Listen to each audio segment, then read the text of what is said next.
You wouldn't be asking that question, even talking about the issue, because for 54 years they were trying to get Roe v. Wade terminated, and I did it, and I'm proud to have done it. The purpose of this video is simple, brothers and sisters. As if Trump's first term wasn't enough evidence, T-Pain's here to give you the 5 top reasons not to vote for Donald Trump. Now, it's fair to say that Trump is the grand wizard of the KKK. And that means chaos, chaos, chaos.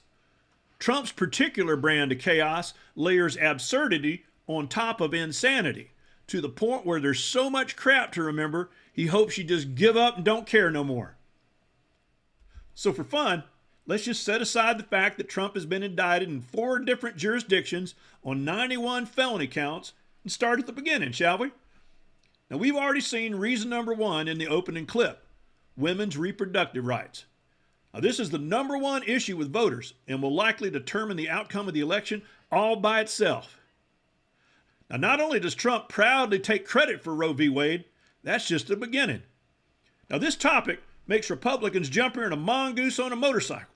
And for the most part, plans for a nationwide abortion ban has fallen within the jurisdiction of crusty old white men in smoky back rooms. But Trump's like a bucket with a hole in it, and he's already spilling the beans. More and more I'm hearing about 15 weeks, and I haven't decided yet. The number 15 is mentioned. I haven't agreed to any number. I'm going to see.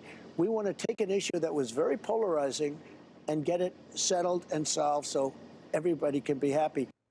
And there it is. Under a second Trump administration, a ban on all reproductive rights is coming. It's just a matter of how many weeks. And folks, once you have a ban, there ain't no putting that toothpaste back in the tube. And 15 weeks is only a starting place. If you can make it 15, then you can make it 12 or 8 or 6. And then wango bango, it's the dark ages all over again. So write this down. These bans have nothing to do with being pro-life. It's all about controlling the women folk. Look, I would say that it's a very serious problem, and it's a problem that we have to decide on. It's very hard. But you're for are you banning going to it. say, well, wait, are you going to say put them in jail? Is that Well, the no, what I'm punishment that asking you're you, talking about? because you say you want to ban it. What's that mean? I am pro-life, yes. What is ban? How do you ban abortion? How do you actually do it? Well, you know, you'll go back to a position like they had, where people will perhaps go to illegal places. Yeah. But you have to ban it. Do you believe do you believe in punishment for abortion? Yes or no, as a principle? The answer is that there has to be some form of punishment. For the woman? Yeah, there has to be some form. 10 cents, 10 years, I don't what? know. That I don't know. That Well, why I don't not? know. I don't know. You take because I positions don't and everything wanna- else. Frankly, I do take positions and everything else. It's a very complicated position. You heard him with your own ears. You have to ban it. But good news, ladies. If a feller assaults you and you get pregnant, Republicans will make sure he has visitation rights to see you and the baby in prison. Who says Republicans don't have a heart? Now, for these wide-eyed anti-choicers, a nationwide abortion ban is just an appetizer. They're already slobbering all over themselves for more. Well, just last week, the Republican Party in Alabama shut down every IVF clinic in the state, proving once again it ain't life, but power that they're after. In all seriousness, and despite all the political wrangling you might hear, life is something Democrats take seriously, including the life of the mother. Now, T-Pain has lived a long time, and he's never met anybody, Democrat or Republican, that views abortion as a means of birth control. There's all kinds of decisions a woman has to make in this life, but none is harder than having to end a pregnancy. And there's no one-size-fits-all solution, because each case has its own unique set of facts. It's an emotional decision. It's a profound decision, but it ain't T-Pain's decision, and it ain't yours neither. That choice belongs to each and every woman, and if you value freedom for all, then there's only one decision to make. One of the presidents of a big country stood up and said, well, sir, if we don't pay and we're attacked by Russia, will you protect us? I said, you didn't pay? You're delinquent?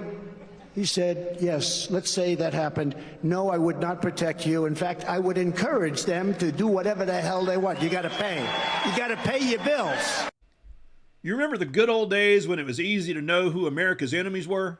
Well, Trump changed all that. Old Donnie's been crystal clear about his intentions to dissolve NATO. Putin's been just as clear about his desire to annex Poland when he's done with Ukraine. Can you imagine the million upon millions of innocent lives we'll lose without NATO to keep old Putin in check? T-Pain don't want that kind of blood on his hands, and he suspects you don't either. Well, I think we have a lot of foes. I think the European Union is a foe, what they do to us in trade. Now, you wouldn't think of the European Union, but they're a foe. Trump turned the geopolitical world upside down. Somehow, he managed to get crossways with every traditional American ally. Germany, France, Great Britain, heck, even Canada. Now, there's an old saying, if you tell me who your heroes is, I'll tell you who you are. And Trump's got lots of heroes, and they're all cold, heartless dictators. Trump idolizes Vladimir Putin, Viktor Orban, and Kim Jong-un. So if your ultimate dream for America is to be like Hungary, Russia, or North Korea, then pull that lever for Trump and strap in. But let's hope you never have a bone to pick with Trump, or else that bone's going to pick you. By the way, they never report the crowd on January 6th. You know, Nikki Haley, you know, did you know they destroyed all of the information, all of the evidence, everything? Deleted and destroyed all of it, because of lots of things. Like Nikki Haley is in charge of security. We offered her 10,000 people. Trump literally believed Nikki Haley, his ambassador to the United Nations, was somehow in charge of security on January 6th.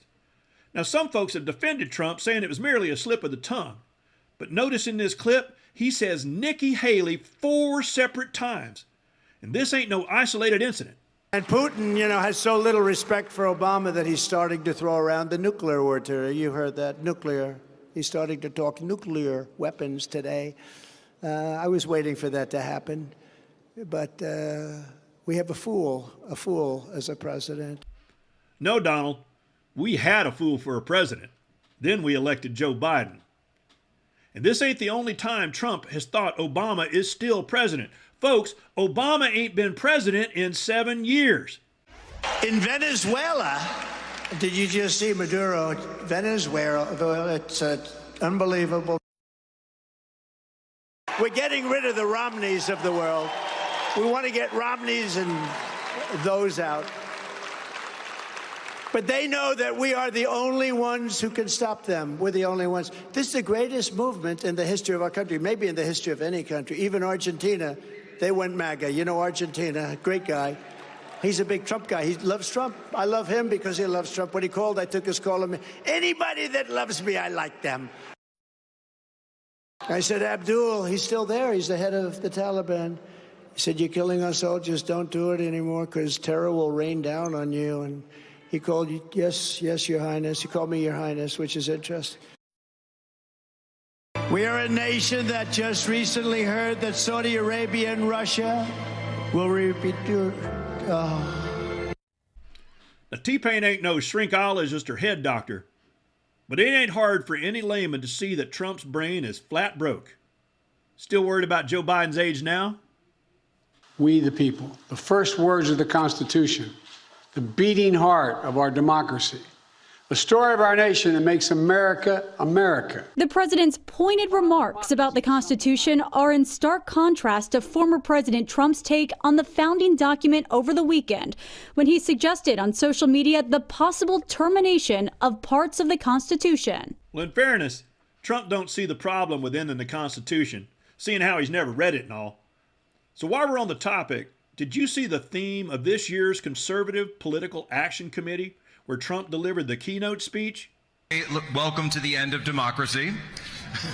We're here to overthrow it completely. We didn't get all the way there on January 6th, but we will endeavor to get rid of it and replace it with this right here. We'll replace it with this right here. Amen. So let's make this easy. Ask yourself this. Was there anything in them 4 years of Trump's first term that's worth sacrificing the United States Constitution over? Now, you all know that Trump's about to go on trial for inciting an insurrection against his own country. Trump's been publicly claiming a president has something called absolute immunity, whatever that is. Trump essentially says a president is above the law, but one federal judge just wasn't having it during a recent court hearing. She decided to stop blowing on the fur and get to the hide. Could a president who ordered SEAL Team 6 to assassinate a political rival who was not impeached, would he be subject to criminal prosecution? If he were impeached and convicted first. If he were impeached and convicted first. What has this world come to, folks?